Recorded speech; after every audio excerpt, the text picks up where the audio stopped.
Good morning everyone. आप सभी का अपने चैनल यूजीसी नेट साहित्य संदेश में स्वागत है। और आज हम पढ़ेंगे एमए और बीए का बहुत ही महत्वपूर्ण प्रश्न, रीतिकाल की पृष्ठभूमि का संक्षिप्त वर्णन करते हुए तत्कालीन काव्य धारा पर विचार कीजिए। यह प्रश्न आप लोगों को बहुत बार पूछा गया होगा और ये आपका फाइनल में आता ही आता है 10 नंबर का।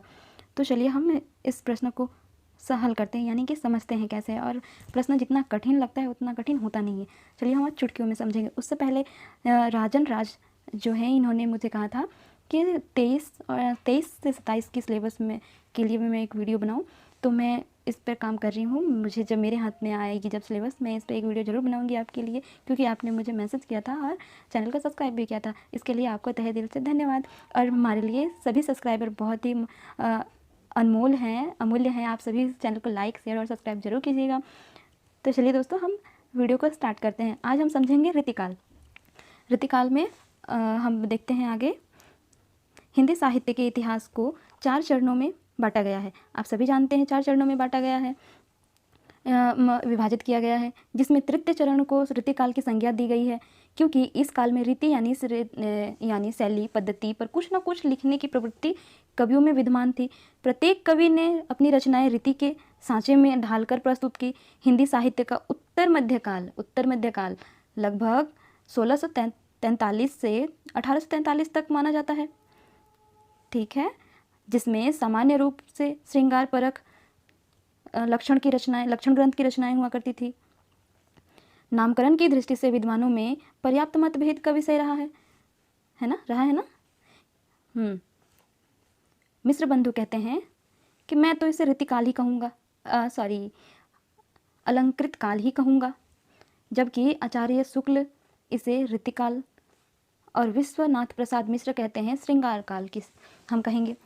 और दोस्तों, आप अगर चाहे तो आप और भी विद्वानों के नाम यहाँ पर इनके साथ में लिख सकते हैं। इससे आपके जो पढ़ने होंगे और भरेंगे आगे, और प्रश्न देखने में सुंदर भी लगेगा। आपके जो उत्तर लिखेंगे वो देखने में भी सुंदर लगेगा जब आप एक लाइन से उसे सजा कर लिखेंगे।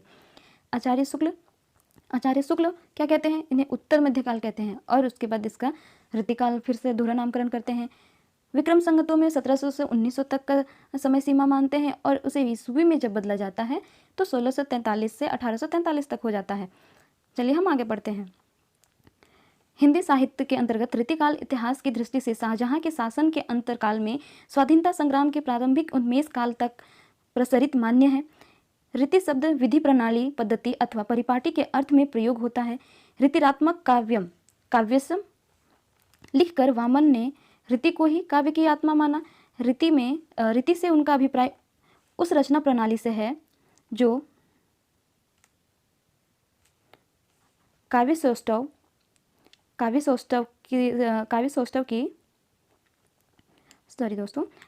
की सृष्टि में सहायक हो सके। रीति को ही काव्य की आत्मा मानने से उनका क्षेत्र व्यापक हो जाता है, जिनकी परिधि में भाव पक्ष, कला पक्ष दोनों का समावेश हो जाता है। किंतु रीति को काव्य, अलंकार, सूत्र कृति के रचयिता ने वैदर्भी, गौड़ी, पंचाली जैसे वर्ण विन्यास व शब्द रचना पर आधारित पद्धतियों तक सीमित रख उनकी परिधियों काव्य की कला पक्ष, अतिभाषा शैली तक सीमित रखा है। आगे देखते हैं। हिंदी में रीति साहित्य के विकास के मूल में एक कारण जहाँ संस्कृत में उसकी विशाल परंपरा का मिलना है, वहीं कवि और काव्य के स्वतंत्र रूप ही प्रतिष्ठा का भी कम महत्व नहीं रहा। इस दृष्टि से केशव को अपने कार्य के कारण आगे दीर्घ काल तक सम्मान मिलने का पता चलता है। किसी भी भाषा के साहित्य के निर्माण में युगीन वातावरण का विशेष योगदान होता है। राजनीतिक दृष्टि से यह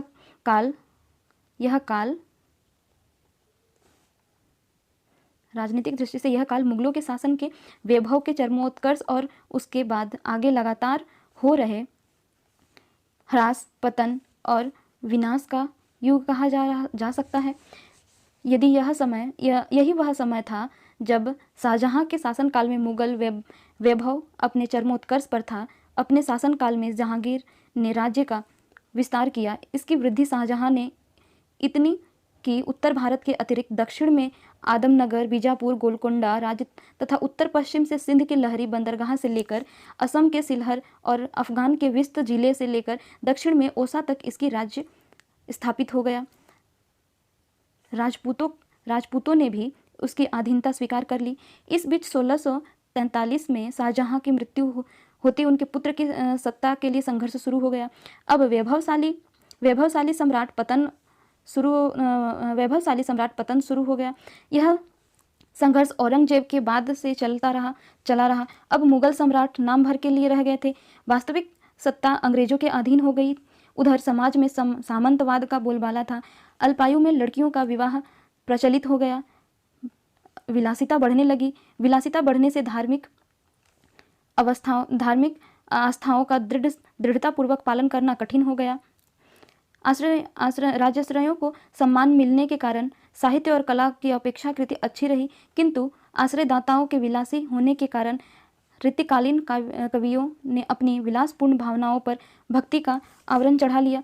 अब कविता उन आश्रयदाता राजाओं की भोगवृत्ति को उत्तेजित करने का साधन बन गए। ऋतुकाल को अपने दृष्टिपथ में रखते हुए तदयुगीन काव्य धारा 3 भागों में बांट दी गई है: ऋतिबद्ध, ऋतिमुक्त तथा ऋतिसिद्ध काव्य धारा। हम आगे देखते हैं, इसे थोड़ी से विस्तार से पढ़ते हैं। जब आप समय देखेंगे तो प्रत्येक विद्वान अलग अलग समय सीमा मांगे, लेकिन हम अधिकतर शुक्ल और डॉक्टर नगेंद्र के समय सीमा को देखते हुए चलेंगे, जहां शुक्ल 1700 से 1900 तक के मानते हैं समय सीमा को ऋतुकाल की, तो नगेंद्र 1643 से 1843 तक मानते हैं। तो हम उन मूल पुस्तकों में जो समय सीमा दी हुई है, ऐसे अनेक विद्वानों ने अनेक अलग अलग समय सीमा दी, लेकिन हम किसी महत्वपूर्ण 2 विद्वानों को लेकर चलेंगे। चलिए हम आगे बढ़ते हैं। तो हम देखेंगे उत्तर मध्यकाल हिंदी साहित्य का ऋतुकाल कहते हैं। उत्तर मध्यकाल को हिंदी साहित्य का हम ऋतुकाल भी कहते हैं। ऋतुकाल के कवियों को 3 वर्गों में बांटा जाता है: ऋतिबद्ध कवि, ऋतिसिद्ध कवि और ऋतिमुक्त कवि। ऋतिबद्ध कवि में आते हैं केशवदास, चिंतामणि, मतीराम, सेनापति देव। दोस्तों, आपका यह वस्तुनिष्ठ प्रश्न जब आते हैं, अधिकतर कोल्हान के प्रश्न पत्र में 10 आपके वस्तुनिष्ठ प्रश्न होते हैं। उन वस्तुनिष्ठ प्रश्न 1 नंबर के जो आते हैं, आपके यहाँ सीधे से क्वेश्चन पूछ लिया जाता है कि ऋतिबद्ध कवि कौन कौन है।